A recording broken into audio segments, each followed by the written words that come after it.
Hello everyone, and welcome back to Dragalia Foundry, a fan channel where everything Dragalia Lost can be found.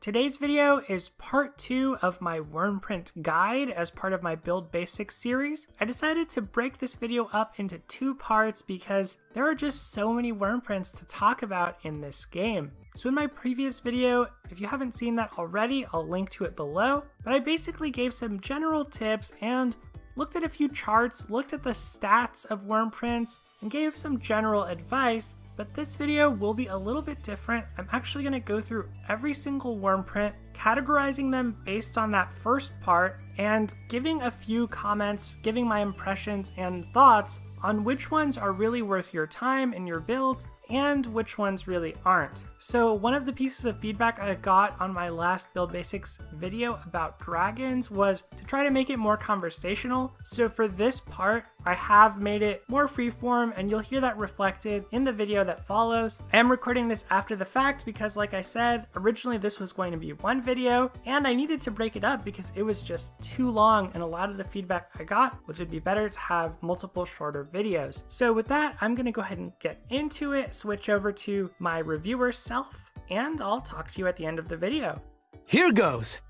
Alright, so let's get into each of these Wyrmprints one by one. Like I said, in an effort to make this part a bit more conversational, you're going to be getting my off-the-cuff reactions. I do have a few ideas in mind, but this is pretty unprepared, and I just want to talk through every Wyrmprint, at least to a certain extent, starting with the 2 stars and then going up in rarity and breaking them up into those categories I mentioned before. So the more offensive ones, the balanced ones, and the more defensive ones.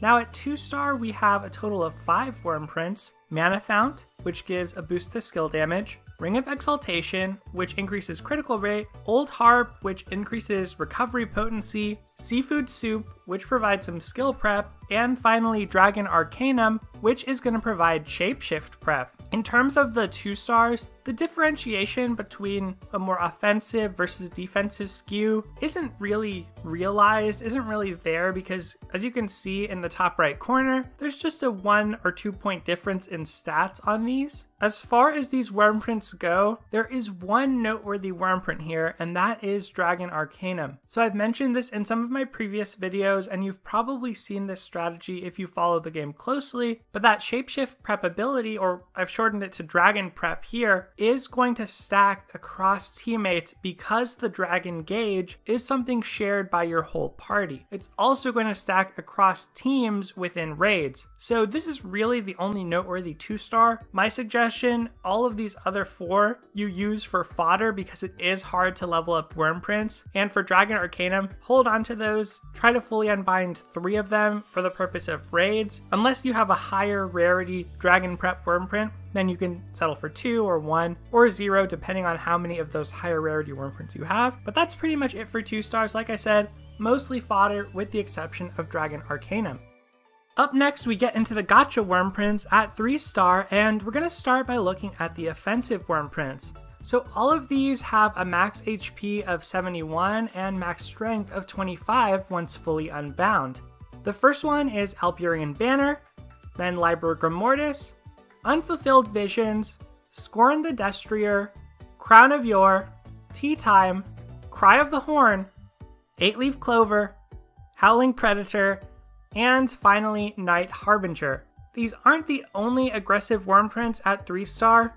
There are 4 more, which I've saved for the next slide because those are the ones I think are worth potentially keeping and investing in. As for all of these, unfortunately, there are just generally better options at higher rarity. So even though something like Slayer Strength on Unfulfilled Visions is pretty hard to find, it's such a low percentage that I can't really say it's worth it. The other thing to point out is, as you can see, Crown of Yore and Tea Time, identical. Cry of the Horn and 8-Leaf Clover, also identical. Now, I can't for the life of me think of a justification for this. Yes, you get multiple pieces of art, which is cool if you're a collector, but you could have still gotten multiple pieces of art with slight differentiation either in stats or abilities. So I actually think this is not favorable to players and just makes it harder if for some reason you want to max out a 3-star Wyrmprint, fully unbind it, it's just going to make it harder to do so. So that is a bit disappointing to see, but like I said, none of these Wyrmprints really stand out, and I would recommend generally selling these. Moving on to the next 4 and final 4 3-star offensive Wyrmprints. First up we have Bellathorna, then Forbidden Relic, then Enchiridion, and finally Dragon's Nest. So these are the 4 that I would potentially consider hanging onto and not selling. And the primary reason is that their skills, or rather their abilities, are fairly rare. So for Bellathorna, that buff time increase, that's not available on any other Wyrmprint right now. And the same is true of Forbidden Relic's Gauge Inhibitor. Of course, Gauge Inhibitor is almost a drawback mechanic because it prevents you from breaking enemies more quickly, which is what you want to do to try to get them to receive the most damage possible. But I think there might be some narrow applications for this.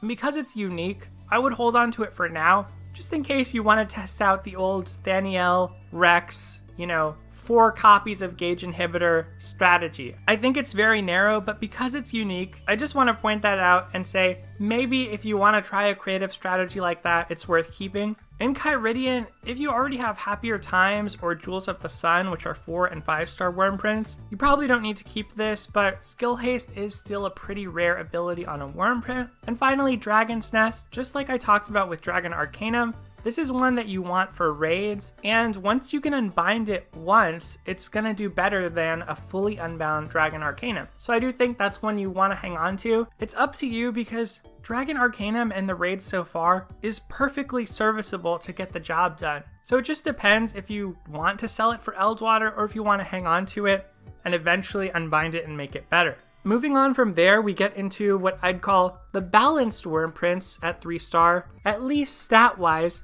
What you'll see is that really the proper term here would be the healing Wyrmprints, because these are again 2 identical Wyrmprints at 3-star. They're going to provide a max HP of 73 and a max strength of 23 once fully unbound, and Halo and Winds of Saint Latier both provide recovery potency of either 3 or 5% once fully unbound.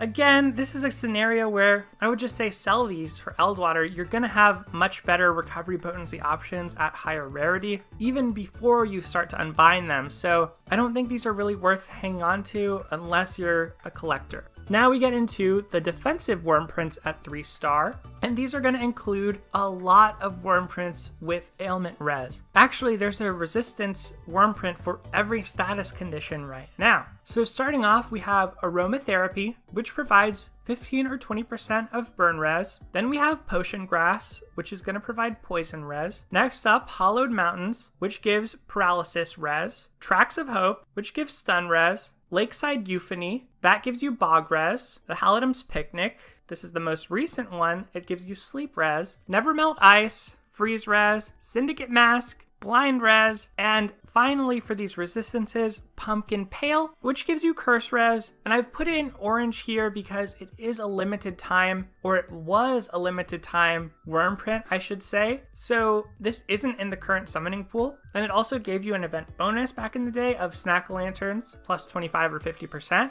And the last Wyrmprint with this defensive skew of 76 HP and 20 strength at 3-star is Ironside Shield. This one breaks the mold of being about status condition resistance. It's going to give you last defense of plus 30 or 40%.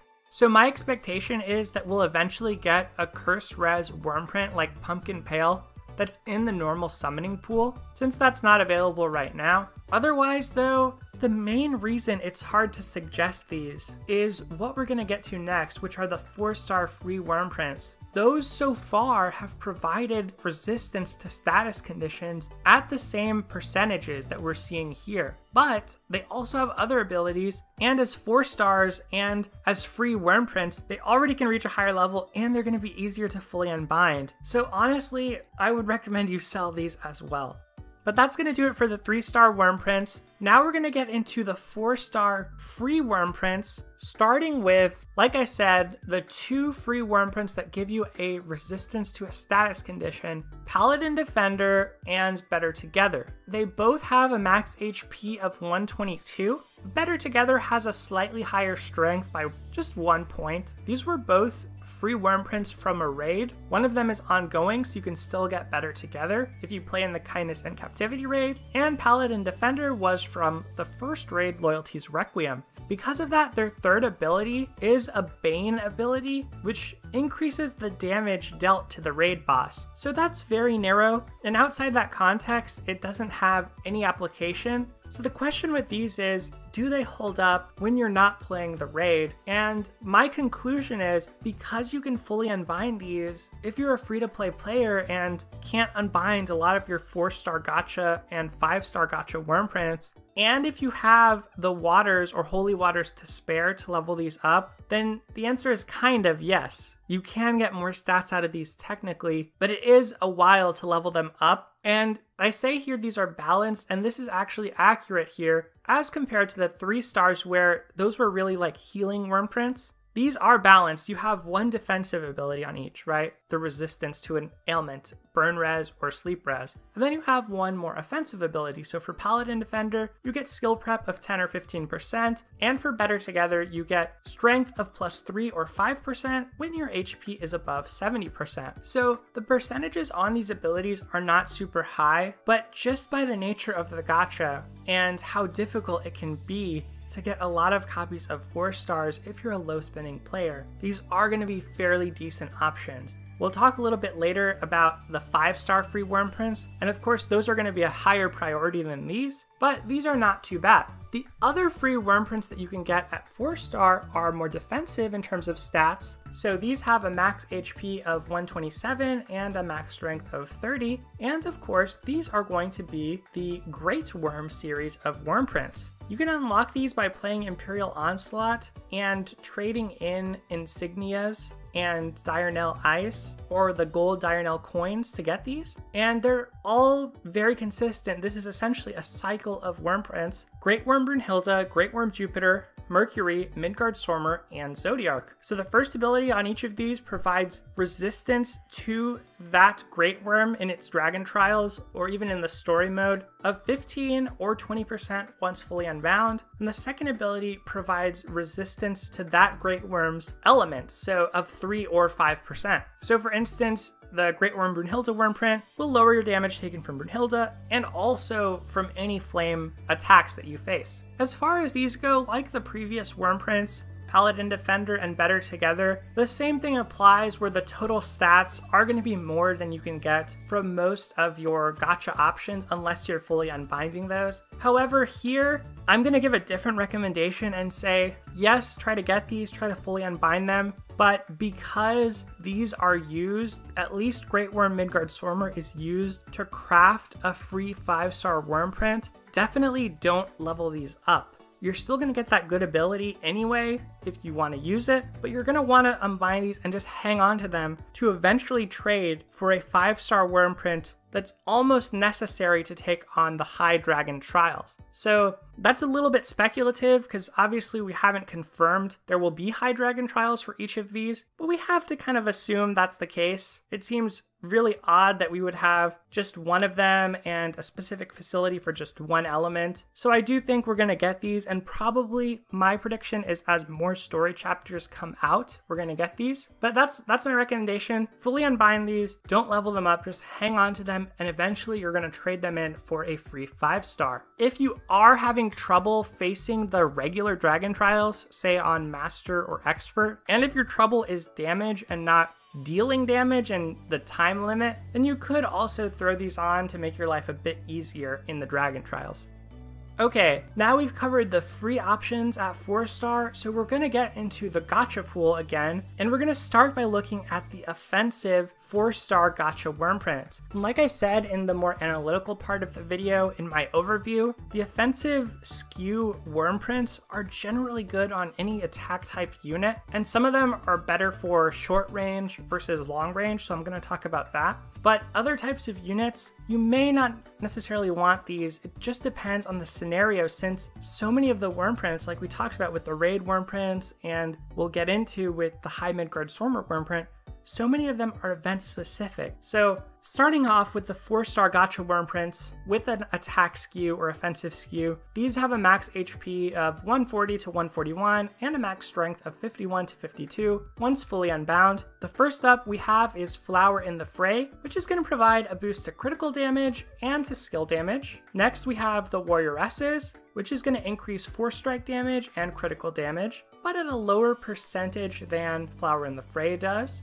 After that, Together We Stand, which has Striker's Strength and also increases skill damage. And then Warlust, which has Last Offense and again increases skill damage. So these are the highest in terms of strength, these 4, that you can get on a max unbound 4-star Gacha Wyrmprint. So these 4 all have 52 strength at max and 140 HP. And you'll notice that they're almost different combinations of one another. So Flower in the Fray, Together We Stand, and Warlust all have the same skill damage ability. Flower in the Fray also increases critical damage, so that's going to be pretty good on dagger units because their co-ability also increases critical rate, so you'll be landing those more consistently. Together We Stand has Striker's Strength, which is going to increase your damage, or increase your strength rather, for every certain number of enemies defeated using force strikes. So especially for close range units who have an innate ability that interacts with force strikes, that's going to be pretty good, but more so on maps where there's lots of enemies to defeat. The Warrioresses also interacts with force strikes, but it just gives you a base 20 or 30% boost to damage, which is quite nice because unlike skills, force strikes are something that you can spam without having to charge up or cool down. So especially for a close range fighter whose kit interacts with force strikes, like Xander for instance, that's an amazing Wyrmprint, and it also increases critical damage. So somebody like Vita, who came out on the previous banner, she's a 3-star Shadow Dagger user, and not only does her co-ability increase critical rate, she's a dagger user, so she has a high frequency of attacking and higher chance of landing criticals each time. She also has something in her kit that cares about force strikes, so that would be a great Wyrmprint for her. Finally, Warlust among these, I would say, is probably the weakest, which is a shame because obviously Musashi looks super cool on the artwork. Last Offense just isn't as reliable. It's a one-time boost to your attack once your HP falls below a certain threshold, and it only triggers once. So even if you heal up and then let your HP fall again, you're talking about seconds of increased attack when you're in a very vulnerable state. So I can't say I think that's really good. I mean, it's okay because of the skill damage, but I do think the other 3 are generally better. Next up, we're going to talk about the ones with 141 HP and 51 strength. So slightly lower strength, but we're talking 2 stat points flipped here. So really not a big deal. These are also comparable. First, we have Happier Times. Happier Times is going to increase your skill damage by 25 or 30% when you're at full HP, and it also has skill haste of 3 or 4%. Like I said before, that's a pretty rare ability. Then we have One with the Shadows. One with the Shadows increases critical rate by 4 or 5% and has Broken Punisher of 10 or 15%. So that's going to increase the damage you do to enemies once you've broken them. Then Sniper's Allure, which also has Broken Punisher, but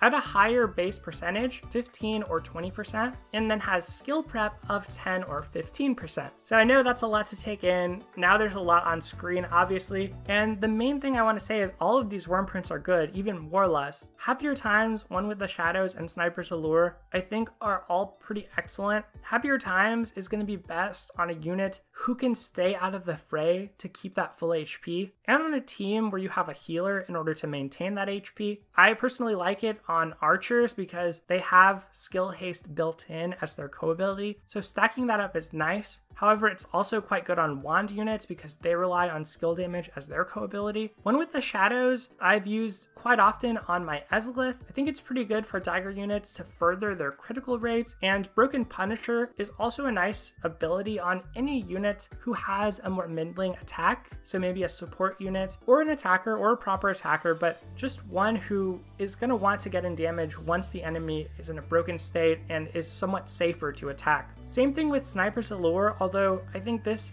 could go either way in terms of being used on ranged or close range units. The Broken Punisher damage is even more. And as far as skill prep, that's not a bad ability, but I have come down on this quite a lot because it only activates once. So whereas something like Skill Haste helps you the entire match, skill prep activates once. And yes, on some maps, the first few moments can make a big difference, but I'm not as high on it. It depends on how long your unit skills take to charge up and how dependent they are on using them. But a lot of strong units who have skill prep built in have it all the way to 100% already. So Lily and Naveed, for instance, you're already getting 100% skill prep in their base kit. So then you have to start to look at, okay, which units only have 75% skill prep or 50%? And is it really worth it to add 10 or 15% when that's not even getting them up to 100? So that's probably the one I'm weakest on that row. So overall, I would say Warlust and Sniper's Lure might be the two weaker ones, but still very good, especially as you start to unbind them. But moving on from the 4-star Gacha offensive Wyrmprints, next up we get into the balanced ones, and these are really the wild cards in the 4-star pool. Some of these ability combinations are confusing to say the least, and unfortunately I think that does limit the usage of these. So to start off, we're going to look at 5 that have a stat spread that's slightly closer to offense, and then we'll look at the second 5 whose stat spreads are slightly closer to defense. So starting off, these first 5 have a max HP between 145 and 147, and a max strength between 45 and 47. First up, we have Destiny's Hand. It has recovery potency of 5 or 8%, and skill prep of 10 or 15%. Then we get Lord of the Skies, which has Overdrive Punisher of 5 or 8%, and Shadow Res of 3 or 5%. After that, Revolutionary Magic. It has full HP equals skill damage of 25 or 30%, just like Happier Times, and Paralysis Res of 15 or 20%. Following that, we have Sisters of the Anvil, which has Strength Double Buff of 5 or 8%. So that increases your strength by that amount for a limited amount of time, anytime you get a defensive buff. And it has Sun Res of 15 or 20%. And finally, for this page, we have Dueling Dancers, which has Flurry Devastation of 5 or 8%. That's going to increase your critical rate by that much once your combo count is over 15. And it has Light Res of 3 or 5%. So among these, the one with the most consistent plan has to be Destiny's Hand. And if you don't have a 5-star Wyrmprint with recovery potency ability on it, this is probably going to be one of your better options if you really want to build a healer. So it has recovery potency and it has that small amount of skill prep. Like I said, I'm not too high on skill prep, but for someone like Cleo, it's going to activate her skills a little bit more quickly. It's not a bad thing, but you mainly want this for that recovery potency. And just because as a 4-star, its stat cap is going to be better than what you saw at 3-star. The other Wyrmprints here all kind of have this weird thing where one ability is an attacking ability, it's an aggressive ability, and one is a defensive ability. And unfortunately, I think that split identity makes it hard to recommend investing in these because they're not going to have their full potential unless you're using them on a very specific map. So for instance, Lord of the Skies, it's the only source of Overdrive Punisher on any Wyrmprint right now. So for that reason alone, it's a pretty cool one to hang on to and to spend some resources in, but then you're taken back a bit by the fact that it's only really at its best when you're on a map with a lot of shadow enemies. Same thing with Revolutionary Magic and Sisters of the Anvil. You really want to be facing paralysis or stun when you're using these respectively to get the most out of them. Revolutionary Magic has the same first skill as Happier Times, so I want to say that for most scenarios, Happier Times is going to outclass it. Sisters of the Anvil does have Strength Double Buff, which is pretty rare and only seen outside of this on a 5-star exclusive Gacha Wyrmprint, at least in terms of Wyrmprint, since a few characters do have it as well. But you have to sort of ask yourself, is getting a strength buff every time I boost my defense gonna be better than just having more skill damage or something like that? Or just having, say, extra 4-strike damage, any of the abilities that we saw on the previous page, especially when you're getting 2 abilities that are both offensive from those Wyrmprints, and this one has that stun res, like I said, which may not do a whole lot. The reason I want to get into this a little bit is some units 4-star gacha units have their resistance up to 100% in their innate kit. So whatever they resist, if you have a 4-star gacha unit who resists stun, you're going to be able to get that up to 100% naturally, and the same with 5 stars. So really, this extra resistance, if you're on a stun heavy map, is relevant to 3-star gacha units. So that's a very narrow use, and that's why I would say these are probably not worth it. Dueling Dancers is cool because of that Flurry Devastation and Light Res. Definitely the elemental resistance is more relevant to me than 15 or 20% of a status condition resistance. But once again, I just think that split identity does hold these back a little bit. And the same is going to be true as we look at the rest of the 4-star balanced Wyrmprints in the gacha pool. So moving on to these, I listed these separately because they're kind of on the other end of the spectrum, closer to defense. Max HP of 150 or 151, and a max strength of 41 or 42 once fully unbound. First up, we have How to Flee Properly, which has last defense of 40 or 50%, and recovery potency of 3 or 5%. Then Samurai Siesta, which very strangely only has one ability, Sleep Res of 40 or 50%, and it's a defensive ability. After that, there's Silk Lens of Hand, which was a timed exclusive for the Halloween summoning showcase. That provides blind res of 20 or 25%, skill damage of 10 or 15%, and Snack Lanterns up by 25 or 50%. Following Silk Lens of Hand, What a Handful with Cerise is next, and that gives you recovery potency of 5 or 8%, as well as poison res of 15 or 20%. Then last we have King's Countenance, which gives you curse res of 20 or 25%, and shapeshift prep of plus 8 or 10%. So looking at these as a whole, Samurai Siesta is definitely the oddball because despite having a more offensive stat spread, it's pretty much a defensive Wyrmprint in terms of that ability. What a Handful and How to Flee Properly, I would say, are both a little bit weaker than Destiny's Hand, so the previous Wyrmprint featuring Verica. These aren't going to be bad if you're using them on a healer, but obviously What a Handful reaches its maximum potential if you're actually on a map where poison is a possibility. And How to Flee Properly, again, that last defense is probably better than last offense, generally speaking, because you are going to be able to survive a little bit more easily when you're in a very vulnerable state. But still, you have to ask yourself, is that really worth it? Considering that its healing potency or recovery potency is 2 percentage points lower at base than what you get from Destiny's Hand, which also gives you the admittedly okay skill prep. So I think these are generally a bit worse. Finally, King's Countenance. King's Countenance is good for the same reason as Dragon's Nest and Dragon Arcanum, basically that shapeshift prep. So that's the reason you would want to hang on to that and mainly use it for raids. Silk Lens of Hand isn't available anymore, of course, but if you are facing a map with blindness, it can be used. It's not too bad. For instance, if you're going up against the Light Imperial Onslaught, because it has that skill damage, I would say this is a pretty good general use, middle of the road Wyrmprint.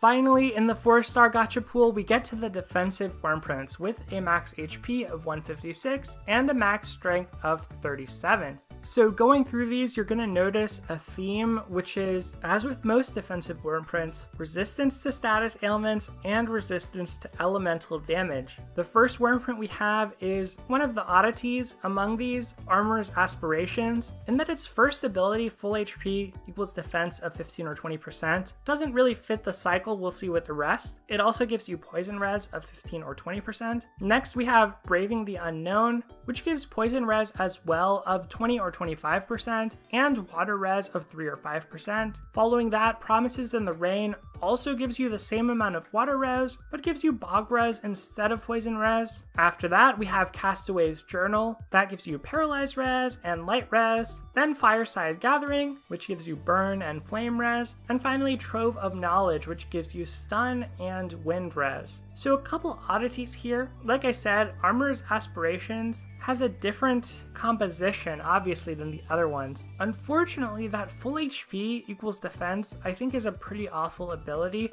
And the reason is, this only works for the first hit you take. So as soon as you take one hit, this ability is worthless. So it prevents some of the damage from the first hit you take, not even all of it.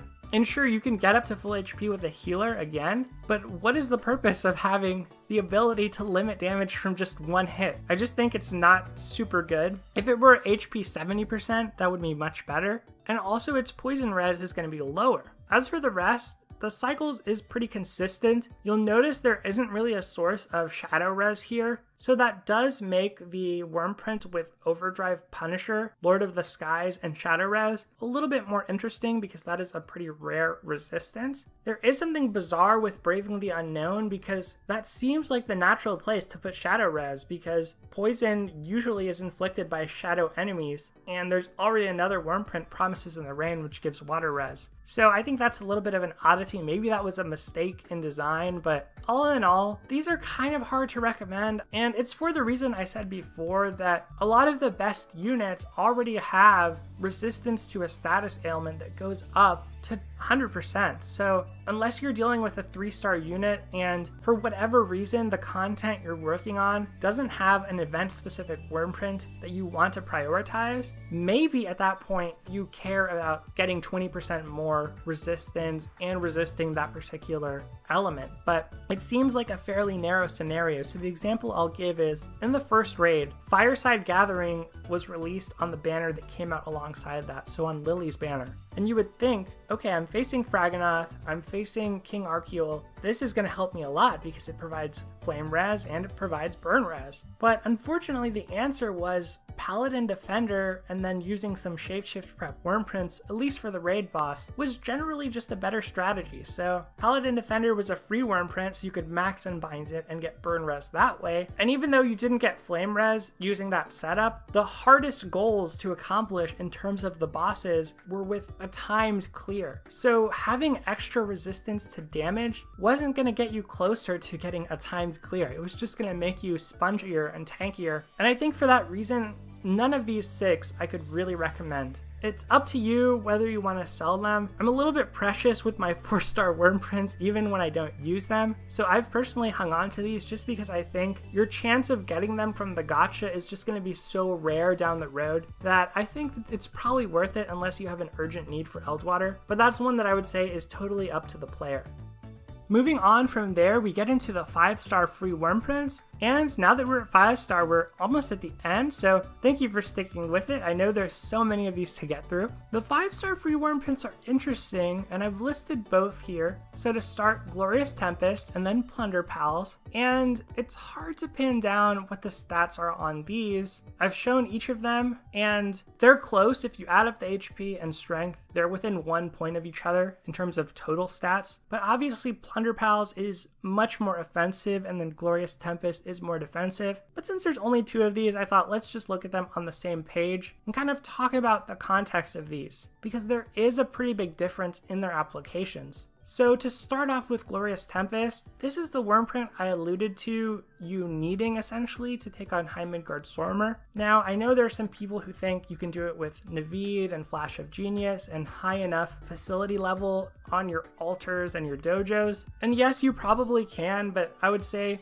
at the least, you have to admit that this Wyrmprint will make your life way easier in that challenge. If not being required, it's almost required. So because of that, because this content almost being gated behind this Wyrmprint, that's why I suggest for those Great Worm Wyrmprints, you basically fully unbind them, leave them at level 1 until you're able to unlock these 5-star versions of them. And once you do, Glorious Tempest, its innate abilities are going to be great for taking on High Midgard Stormer. I believe it comes fully unbound when you purchase it from the shop, so you're already getting the 25% resistance to High Midgard Stormer and the 5 resistance to wind in terms of percentages. But outside of that context, although this has a pretty good stat total and more than you'll be able to get from a gacha 4-star, even once you max unbind it, I do think there's some diminishing returns to investing a lot of level ups into this, with Holy Water being pretty scarce. For most of your units, if they're offensive in nature, or if you're playing an event, another event where there's a specific Wyrmprint, you don't really need or want to use Glorious Tempest. And that's what I think the biggest difference is between Glorious Tempest and Plunder Pals, is that because Plunder Pals skews more of its stats towards strength, it has a much more broad use. And that's also due to the fact that its skill damage ability is generally pretty good. Most units have a skill that does damage. That's pretty applicable, and attackers have multiple skills usually that deal damage. So for Plunder Pals, even though Snack-O-Lanterns and Trick or Treats are irrelevant now, Plunder Pals is still one of the best Wyrmprints you will have as a free-to-play player. So if you played in the Halloween event, and in particular if you can max unbind this, I would recommend leveling it up to 100. Yes, there is some risk. Maybe you want to hang on to your waters. It's expensive. It's not easy to do so, but it's probably going to be one of the first 5-star Wyrmprints you max level, which means you're going to get some Wyrmite out of the normal endeavors for that. And in general, it's going to be hard to outclass except as a long-term goal as you use your golden keys on your Gacha Wyrmprints, but that will take months. So I think this is a good Wyrmprint. It's probably one of the best, like I said, for free-to-play players. But if you're not a free-to-play player, or if you've just gotten lucky or maybe unlucky with your pulls, now we're going to talk about the Gacha 5-star Wyrmprints at last. So I know this is one area where people lament their luck. I will say these Wyrmprints are very strong. They're much stronger than anything else. But the main limitation is that ability not to be able to unbind these easily. So I think one thing that would help the summoning situation greatly and make Wyrmprints not feel as much of a pity breaker would be to make those golden keys easier to get. So you're able to upgrade the art on these, so you're able to upgrade their abilities. But as things stand, we're going to take a look at them, and that isn't a possibility now. It's not easy to upgrade them, or rather, it's not easy to unbind them. Nevertheless, we're going to go through them, and if you are a higher investment player, or if you've just gotten lucky with pulling some of these, here's what you'll need to know. So to start off, we're going to look at the more offensive 5-star Gacha Wyrmprints. These have a max HP between 176 and 177, and a max strength between 64 and 65. So first up we have Valiant Crown, then Tough Love, and after that, Evening of Luxury. These are the ones that actually hit that ceiling of 65 strength, but again, as always, it's only one extra point. But still, to compare these, Valiant Crown and Tough Love both increase skill damage, but Valiant Crown does it more so. It also has the Strength Double Buff ability at a higher base percent than we saw on Sisters of the Anvil. As for Tough Love, it also has Last Offense of 30 or 40%, so very much like Warlust, but at 5-star and with the stats to back that up. And finally, Evening of Luxury is the most different among these Wyrmprints,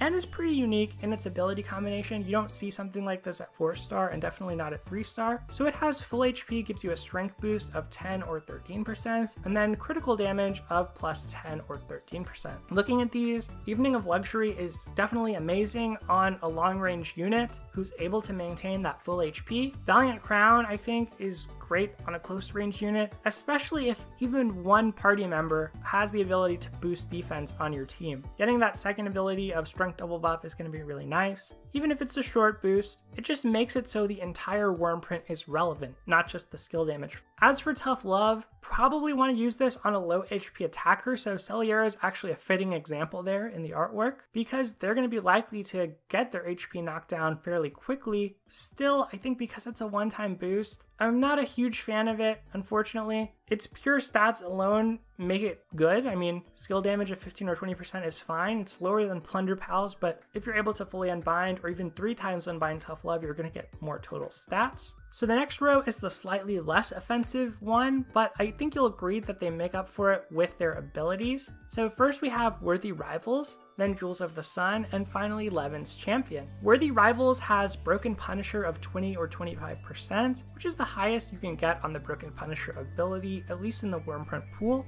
and Skill Prep of 15 or 20%. Jewels of the Sun has Skill Haste of 5 or 6%, and boosts your strength by 5 or 8% when your HP is above 70%. Levin's Champion increases your critical rate by 6 or 8% when your HP is above 70%, and also boosts your critical damage by 10 or 13%, just like Evening of Luxury. So looking at all 3 of these, I would say these are probably some of the best offensive tools in the game right now. Worthy Rivals, I think, is the weakest, and mostly I'm knocking it for that skill prep, like I said. I just think the one-use nature of that is going to make it a little bit weaker, even if the Broken Punisher percent is pretty high. Jewels of the Sun and Levin's Champion, I would say, are almost tied in terms of the best, but I'd have to give the nod to Levin's Champion. Levin's Champion is just so synergistic with itself. Its first ability increases critical rate, as long as your HP is high enough, and then its second ability increases critical damage. It just makes so much sense. It's a complete package Wyrmprint. Jewels of the Sun isn't bad either. Skill haste is obviously a good thing, especially if you can stack it, say on an archer, and these are the highest amounts of skill haste that you're getting from Wyrmprints,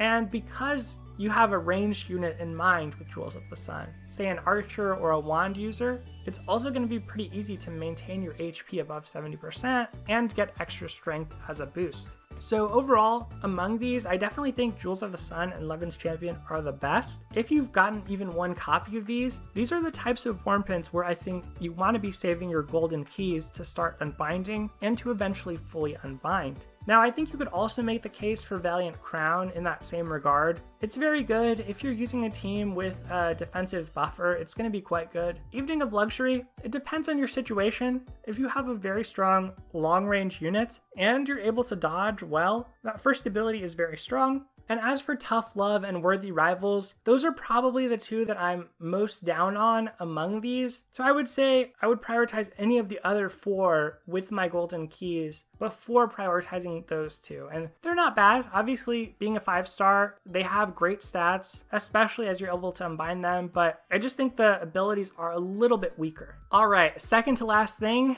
is the 5-star balanced Wyrmprints in the Gacha pool. These have a HP of 183 to 184 and a strength of 56 to 57 once max unbound and at their highest level. To start things off, we have Flash of Genius, which provides flurry strength and wind res, then Night Stalker, which increases 4 strike damage and gives freeze res. After that, Dragon Brethren, which increases dragon time and provides flame res. Following it, Crystallian Envoy, which also provides flame res and increases strength when your HP is above 70%.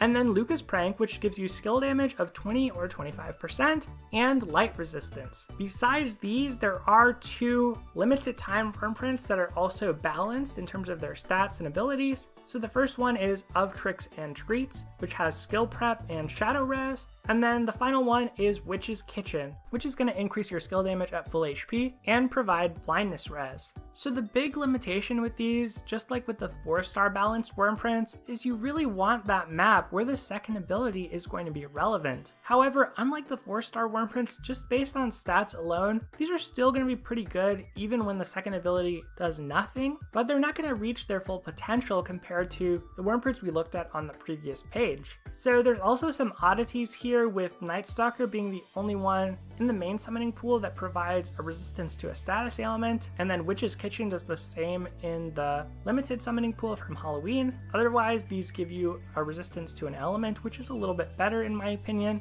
So among these, the other things I should point out are Flurry Strength and Dragon Time. Those are unique abilities only found on these 2 Wyrmprints, so that is something to consider. In terms of Dragon Time, most of the time more will be better. It's better to be invulnerable longer, it's better to have a higher DPS. There are some scenarios where you may not want to be a dragon longer. It might be something like your normal unit is a healer, but your dragon isn't Phoenix, isn't a healer, so you really need to heal, but you're stuck as a dragon. Like I said, that's a pretty niche scenario, so that's generally a good ability, and so is Flurry Strength. That's going to increase your damage, or rather your strength, when your combo count is above 15. Just the base percents on these are also pretty high, so Night Stalker gives you that 4 strike of plus 30 at base. That's pretty good for any unit that wants to spam 4 strike as part of their kit. Same thing with Crystallian Envoy. Any range unit that's going to be able to keep their HP up, it's a nice boost to strength. Lucas Prank, it's a pretty good boost to skill damage, comparable to Plunder Pals, but harder to fully unbind. As for Of Tricks and Treats and Witch's Kitchen, one unique thing about Of Tricks and Treats is it's currently the highest amount of skill prep available, especially once you fully unbind it. So there is some consideration to a strategy. If your unit has a max skill prep of 75% from their innate kit, you could get that up to 100 using Of Tricks and Treats once fully unbound. But it's just hard to recommend unless you randomly summoned 5 copies of it, it's hard to recommend because it's so specific with its shadow res. Spending 4 golden keys to be able to fully unbind it and having 1 copy at base. Same thing with Witch's Kitchen. It's the most skill damage you can get when at full HP, which is pretty good, but the second ability being blindness res, you sort of have to wonder if you're not just better off with Jewels of the Sun or Evening of Luxury instead. So just like at 4-star, I think the use of these is not great, but because their stats and their first abilities are better, they're more justifiable in a variety of scenarios. It's just that, again, it's that split design that makes these probably not as good as the more offensive options or the more defensive ones. Finally, we get to the defensive Wyrmprints at 5-star in the gacha pool, and although I say defensive, this is a case where these really are healing Wyrmprints. They do have the stat spread that skews most toward HP, which is good because the estimate we have for the healing formula is that it takes 60% of your HP and only 20% of your strength. So these have a max HP of 187 and a max strength of 53, and there are 3 here. Give Me Your Wounded, Auspex's Prayer, and Cleo's Ruse. So flat out, I'd say that these really should only be used on healers, and you're essentially looking at different options in terms of the recovery potency versus what HP you have to be at in order to get it. So Give Me Your Wounded just gives you flat recovery potency of 8 or 10%. Auspex's Prayer gives you recovery potency that's higher of 13 or 15%, but only when you're at full HP. And finally, Cleo's Ruse strikes a balance, and it gives you 10 or 13% when you're above or equal to 70% HP. I think Cleo's Ruse kind of hits the sweet spot here because as a healer, you are going to restore your own HP, so it's pretty easy to keep it high, but you may just get hit, especially in something like Imperial Onslaught, you may just get hit by a random enemy. I also think in terms of secondary abilities, unless you're on a map that has enemies that inflict curse, Cleo's Ruse is generally going to be better than Auspex's Prayer in that regard, and definitely better than Give Me Your Wounded. So like I said earlier on Armor's Aspirations, full HP equals defense is just a very bizarre ability, because it just mitigates the damage from 1 hit, then the ability stops working unless you heal, which granted you will be able to do on a healer, but still just preventing 1 hit, it doesn't seem quite as good as Cleo's Ruse, which when you're in a desperate situation is going to be able to lift you up a bit more with 30 or 40% defense for a limited amount of time.